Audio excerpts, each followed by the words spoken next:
പോത്തുകല്ല് അറിയല്ലോ, ആ പോത്തുകല്ല് നിങ്ങളെ തൊട്ടടുത്ത പ്രദേശമാണ്. അവിടെ ആ ഒരു പുഴ കണ്ടപ്പോൾ എനിക്കൊരു ആശയം, ഒരു മനസ്സിൽ ഉദിച്ചൊരു സംഭവമാണ്. അത് ഞാൻ അന്ന് എൻ്റെ ഇൻസ്റ്റാഗ്രാമിൽ പോസ്റ്റ് ചെയ്യുകയും ചെയ്തു. അന്ന് ഒരു ദിവസം വളരെ വലിയ സ്വപ്നങ്ങളുമായിട്ട് ഒരുപാട് ആളുകൾ അന്തി ഉറങ്ങി.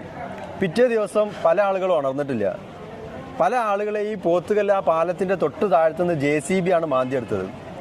അതിൽ പല ബിസിനസ്സുകാരും ജോലി ചെയ്യുന്ന ആളുകളുണ്ടായിരുന്നു. അവരൊക്കെ അതിലൂടെ നമ്മൾ ആലോചിക്കേണ്ടത്, നിങ്ങളൊക്കെ വയനാട് ദുരന്തം സംഭവിച്ചിട്ടല്ല മൃതദേഹങ്ങൾ വന്ന് അടിഞ്ഞത് പോത്തുകല്ലിലാണ്. അവിടുന്നാണ് മിക്കവാറും മാന്തി. ആ സമയത്ത് അതിലൂടെ നമുക്ക് നൽകുന്ന ഒരു സന്ദേശം എന്ന് പറഞ്ഞാൽ ഏത് സമയത്തും നമ്മളൊക്കെ അവസാനിക്കാം.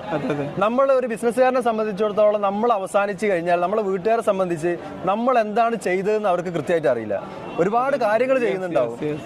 ഇതിനൊരു സിസ്റ്റം ഉണ്ടാവില്ല എന്നുള്ളതാണ് ഞാൻ പറഞ്ഞത്. അതായത് നമ്മൾ മരിച്ചു കഴിഞ്ഞാൽ നമ്മുടെ കുടുംബത്തിന് ആ ബിസിനസ് ഏറ്റെടുത്ത് നടത്താൻ കഴിയുമോ എന്നുള്ളതാണ്. അതിന് വേണ്ട ഒരു സിസ്റ്റം